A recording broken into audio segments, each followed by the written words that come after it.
د هیله میډیا چینل درنو لیدونکو سلام، پام وکړئ د نن خبري ټولګې ته. فطرت وایي د پاکستان بریدونو ته مناسب ځواب ورکړل شوی. د دفاع وزارت لوی درسیز فصیح الدین فطرت ویلي چې که هر څوک د افغانستان پر خاوره تیری وکړي قاطع او پرېکنده ځواب به ورکړل شي. هغه د 203 منصوري قلو اردو د نوي قومندان د معرفي غونډه کې د پاکستان بریدونه غیر موجود بلل او زیاته کړه چې بریدونو ته مناسب ځواب ورکړل شوی دی.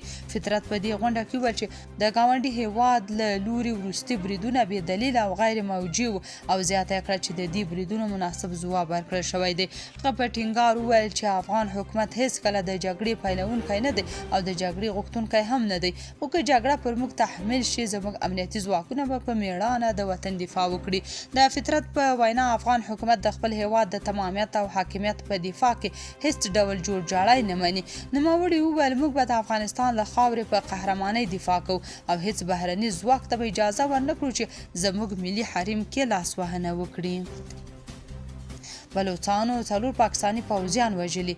د بلوچستان د آزادۍ پوځ BLA په یوه خبرپاڼه کې وایي چې جنګیالیو په 4 جلا بریدونو کې د پاکستان پوځي رژیم 4 عسکر هلاک کړي او یو بل ټپي کړی دی. د خبرپاڼې له مخې دغه بریدونه د بلوچستان په مستونګ، بالکټر او سوراب سیمو کې ترسره شوي چې پر مهال د پاکستان پوځي رژیم ته مالی زیان هم راوښتی دی. BLA ویلي دغه بریدونو کې 2 تنو بلوچ وسلوالو هم ژوند له لاسه ورکړی دی. یادونه ده چې د بلوچستان د آزادۍ پوځ وخت نا وخت بلوچستان کې د پاکستان پوځي رژیم پر عسکرو خونړي بریدونه کوي او ټینګار کوي چې مبارزه باید د خپلې خاورې تر بشپړې ازادۍ روانه وي. خواجه محمد آصف وایي له افغانستانه به هر ډول برید له اوربنده سرغړونه وي. د پاکستان دفاع وزیر خواجه آصف رویټرز ته ویلي چې د اسلام آباد او کابل ترمنځ د اوربند دوام او د سولې راتلونکی به یوازې هغه وخت تضمین شي چې افغان حکومت له افغانستانه د پاکستان پر ضد د وسلوالو بریدونه ودروي. خو افغان حکومت له دې وړاندې ویلي چې افغان خاوره د هیڅ چا خلاف نه کاریږي. رویټرز د دوشنبې په ورځ د خواجه محمد آصف له خولې ویلي چې د افغانستان له لوري هر ډول برید د دې هوکړې سرغړونه بلل کیږي او د اوربند ټول بنسټ پر همدې یوه ماده ولاړ دی. خواجه محمد آصف ویلي د دواړو هیوادونو ترمنځ د لاسلیک شوي هوکړې له مخې چې ترکیه او قطر هم پرې لاسلیک کړی روښانه شوې ده چې هیڅ ډول برید باندې نه کیږي. نوموړي زیاته کړه موږ تر هغه د اوربند هوکړه لرو څو پورې چې د دې تړون سرغړونه نه وي شوې. د پاکستان دفاع وزیر د تحریک طالبان پاکستان ډلې ته هم اشاره وکړه چې د په وینا له افغانستانه د طالبانو پر همغږۍ د پاکستان پر ضد بریدونه کوي، خو افغان حکومت بیا تل د ادعاوې ردوي.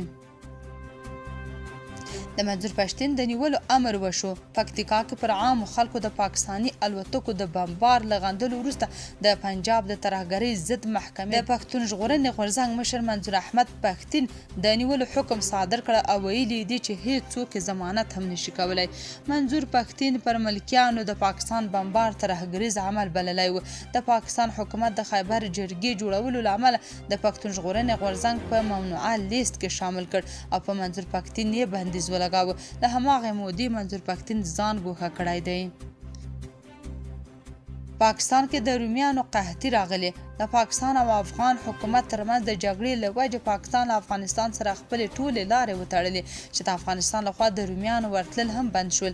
هلته پېښور، کراچۍ، اسلام آباد او نورو ښارونو کې د رومیانو د کموالي له وجې قیمتونه بې حده لوړ شول او دا په منډۍ کې د رومیانو اخیستلو ته ولاړ محلي پیرودونکي دي.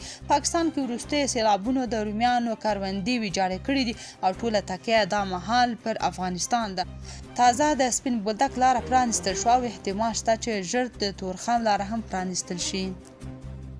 ملا برادر وایي ګاونډیان د نورو ملي حاکمیت او غرور ته په سپکه سترګه نه ګوري.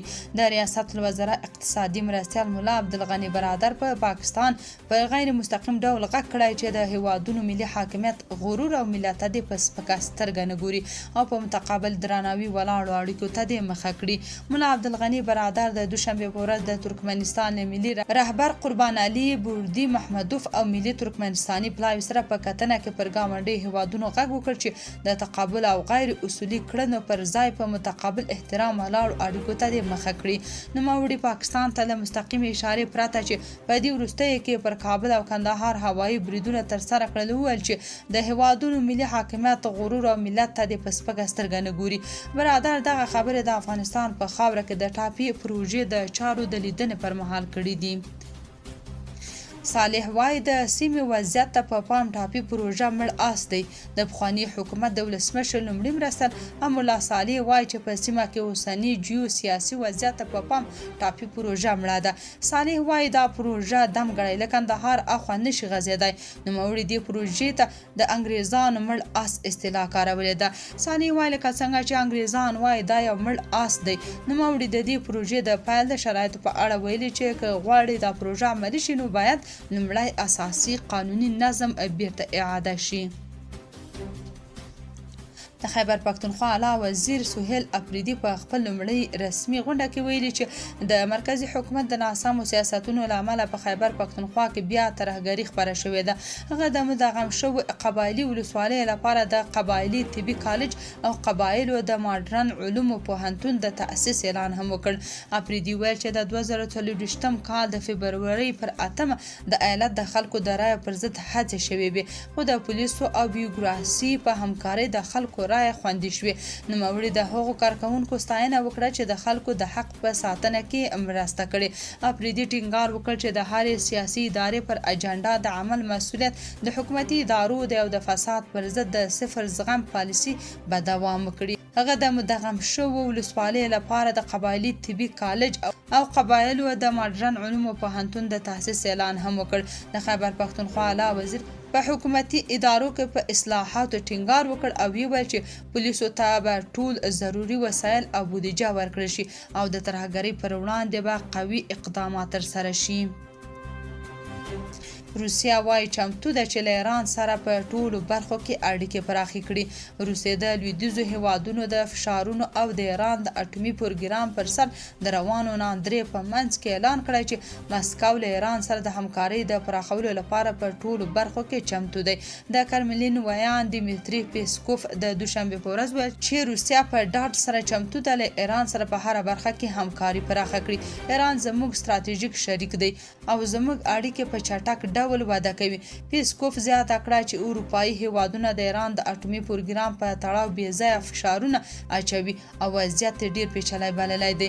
روسیې له وړاندې له تهران سره نږدې اړیکې لرلې او د امریکا او اسرائیلو هغه بریدونه یې غندلي وو چې سږکال د ایران د اټومي تاسیساتو پر ضد ترسره شول. واشنګټن او تل ابیب ویلي وو دا بریدونه د دې لپاره کړي چې ایران د اټومي وسلې جوړولو ته پرې نږدي خو تهران دا تورونه رد کړي دي.